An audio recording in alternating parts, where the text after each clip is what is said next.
question, and I think we all question, how do you raise financially responsible young kids? Especially, my kids grew up in an environment where they always had. I mean, they never had lack of anything. So my biggest worry was, how do I raise them to be financially responsible in this kind of environment? My dad used to tell me things like, hey, eat all your food. Don't you know there's starving kids in Africa? And I go, I don't really know what that means. So we can tell them things or we can show them things. So what we did early on when our kids were really young, because we started doing family meetings when the youngest were just turning 8 years old. So our kids and what are the frequency of those meetings now?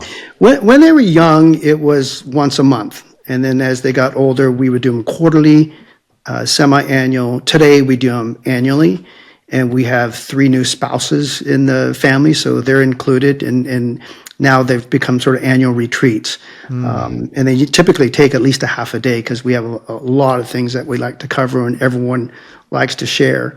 But going back to your question on the 3 envelopes, what I did was my wife and I decided that we were going to give our kids some financial allowance. And we didn't want allowance to be something that was conditional, because I see this happening where parents would say, you were really naughty, Johnny, so I'm deducting that from your allowance, or you broke the window, so you have to take it out of your allowance and pay for that. That can create an apathetic child.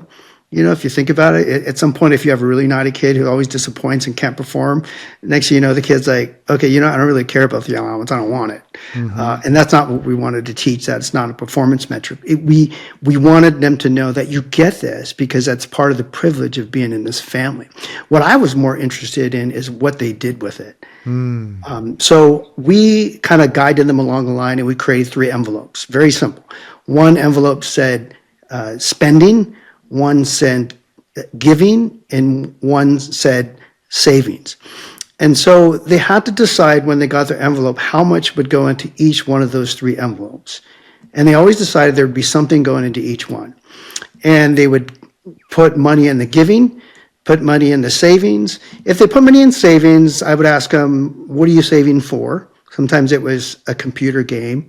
I think one of their biggest purchases they did was the 2 boys saved up for a guitar. And then on the spending side, it was, okay, take the spending envelope and stick it in your wallet or your purse. And Mom and I will never question what you do with that because it's your right to spend it. Now, here's where the teaching comes in. Sometimes your kid will take a lot of money and stick it in the spending section, and you have to run them through this. So, how would you feel if you lost your wallet and all that money was gone?